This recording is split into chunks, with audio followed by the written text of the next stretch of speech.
Berjumpa lagi dalam acara 5 menit bersama Tuhan, kelas Sisirote Barat Laut, dengan saya, Pendeta Anita Nakmova, STH MPD. Kali ini kita akan berefleksi firman Tuhan dalam kitab Injil Yohanes pasal 16 ayat 4b sampai ayat yang ke-15.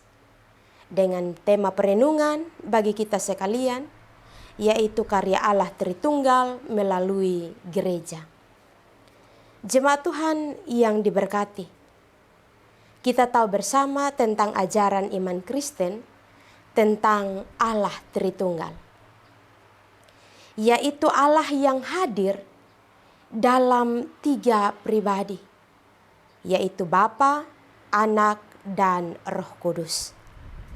Allah Bapa yaitu Sang Pencipta, Allah Anak yaitu Yesus Kristus Sang Penebus atau Penyelamat, dan Allah Roh Kudus yaitu Sang Penolong dan Penghibur. Sehingga dalam gereja, penyembahan kita yang biasanya kita tujukan adalah kepada Tritunggal ini. Jemaat Tuhan sekalian, di minggu setelah kenaikan Yesus Kristus, kita merayakan Pentakosta atau pencurahan Roh Kudus. Maka bacaan kita saat ini masih dalam suasana tentang perayaan Pentakosta. Perikop bacaan kita yaitu pekerjaan penghibur. Penghibur yang dimaksudkan oleh Injil Yohanes adalah Roh Kudus sendiri.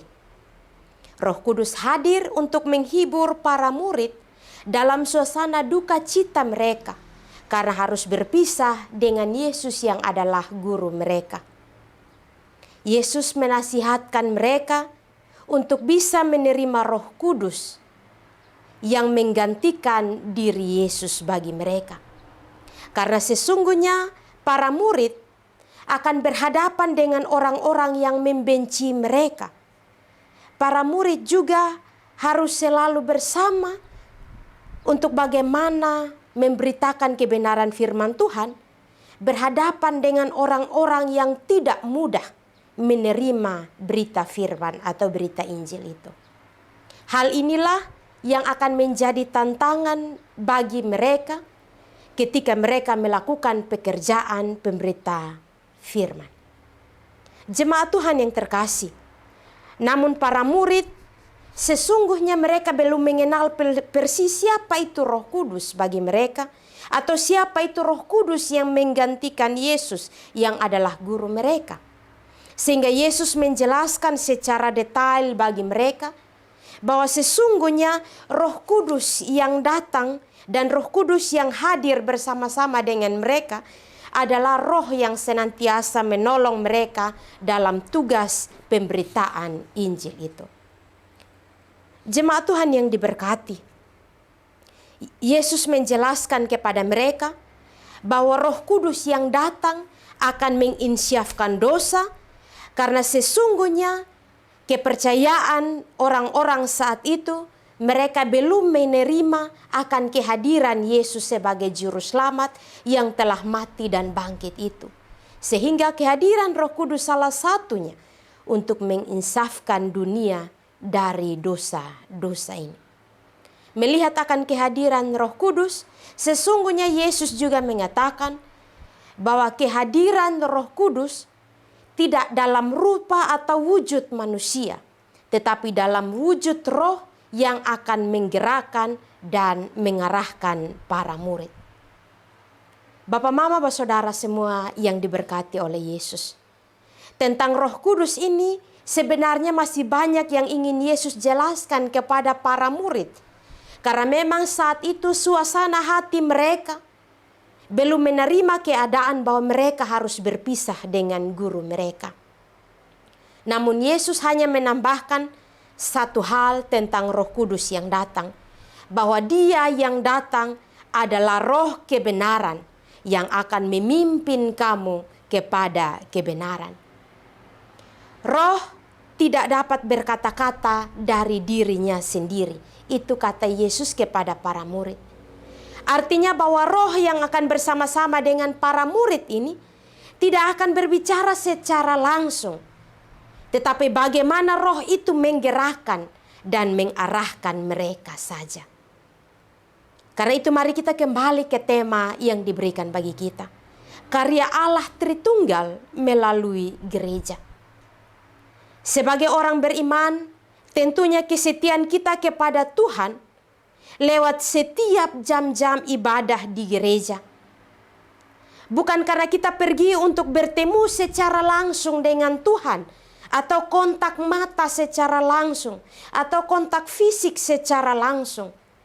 Melainkan karena ada kerjanya Roh Kudus yang senantiasa menggerakkan dan mengarahkan kita untuk percaya bahwa saat kita bersekutu untuk memuji, memuliakan akan nama Tuhan, untuk berdoa, maka roh Tuhan akan senantiasa hadir bersama-sama dengan kita. Sesuai dengan kata firman Tuhan, di mana 2 atau 3 orang berkumpul, di situ Tuhan hadir bersama-sama dengan mereka. Allah Bapa telah menciptakan kita. Allah Anak telah menebus dan menyelamatkan kita. Sekarang hanyalah Allah Roh yang masih terus bekerja bersama-sama dengan kita, pribadi lepas pribadi. Bagaimana kita tetap berada di jalan keselamatan. Allah Bapa tidak mau untuk kita diperhambakan lagi oleh dosa. Karena dosa itu telah dimenangkan oleh anak tunggalnya, yaitu Yesus Kristus.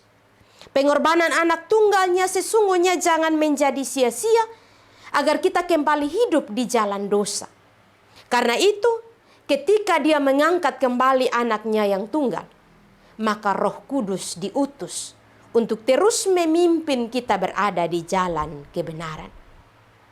Bapak, Mama, Bapak, Saudara yang dikasihi dalam Yesus Kristus, mari kita belajar dari bacaan firman Tuhan saat ini. Bahwa dengan adanya Roh Kudus, maka kita tidak takut lagi untuk melakukan ini dan itu. Ketika kita merasakan kehadiran Roh Kudus, maka kita ketika bepergi kemana-mana, kecemasan tidak ada di dalam pikiran kita. Ketika kita merasakan kehadiran Roh Kudus di dalam diri kita, maka ketika kita berkata-kata, kita mampu untuk mengeluarkan kata-kata berkat, bukan kata-kata kutuk. Dan bahkan ketika Roh Kudus berkarya di dalam diri kita, setiap perbuatan kita akan mampu kita kelola sedemikian rupa, sesuai dan seturut akan kehendak Tuhan, bukan kehendak kita manusia. Mari, menurut bacaan firman Tuhan di dalam kitab Injil Yohanes, pasal 16 ayat 4b sampai ayat yang ke-15. Beberapa pelajaran yang dapat saya bagikan bagi kita. Yang pertama, mari kita memberikan diri kita dipimpin oleh Roh Kudus. Walau terkadang ini berat, karena sesungguhnya sesuai dengan bacaan kita di minggu yang lalu, bagaimana kita diperhadapkan oleh kehidupan menurut daging dan juga kehidupan menurut roh. Kalau kita mampu memberikan diri kita dipimpin oleh Roh Kudus, maka sesungguhnya yang akan kita pancarkan adalah kasih, sukacita, damai sejahtera, kesabaran, kemurahan, kebaikan, kesetiaan, kelemah lembutan, dan penguasaan diri. Inilah karakter hidup dari orang percaya yang sudah memberikan dirinya dipimpin oleh Roh Kudus.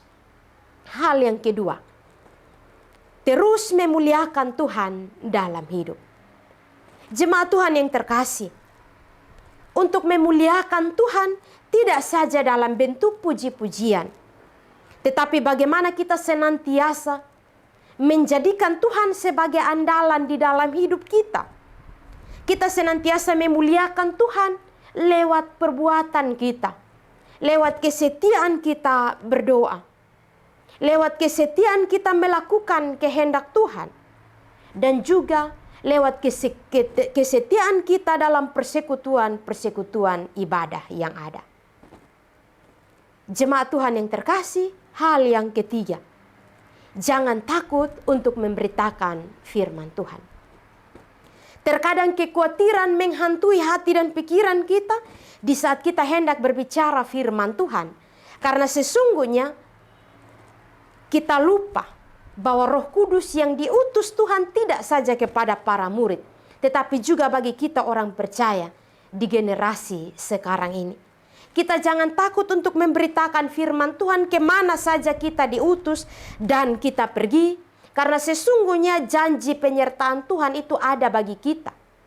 Roh yang senantiasa mendampingi kita, akan menolong kita, akan menopang dan menguatkan kita. Agar kita senantiasa mampu berkata-kata tentang kebenaran firman Tuhan. Dan sesungguhnya firman Tuhan yang kita beritakan, yang kita sampaikan, tidak berhenti lewat kata-kata. Tetapi kita harus mewujud nyatakan lewat perbuatan kita setiap hari. Menjadi tantangan bagi kita bahwa ketika kita berkata-kata, kita mampu dan kita bisa. Tetapi ketika melakukan, kita tidak mampu atau bahkan kita gagal. Bapak, Mama, Saudara semua yang terkasih dalam Yesus Kristus. Mari kita di Minggu Trinitas ini, kita belajar berkarya di dalam kehidupan kita untuk berada di jalan keselamatan. Karena Roh Kudus yang datang adalah roh kebenaran. Kita harus mampu untuk berkata benar, kita harus mampu untuk berbuat benar. Dan ketika kebenaran itu sudah kita nyatakan, jangan lupa harus sesuai dan seturut akan kehendak Tuhan, bukan kehendak kita manusia. Kiranya firman Tuhan menolong dan memberkati kita, bagi setiap kita yang mendengar, dan bagi setiap kita yang senantiasa setia untuk melakukan apa yang kita dengar dan apa yang sudah kita katakan sesuai dan seturut akan kehendak Tuhan. Roh Kudus yang diutus senantiasa menolong, menghibur, menguatkan, dan memampukan kita sebagai orang beriman untuk tetap berada di jalan keselamatan. Amin.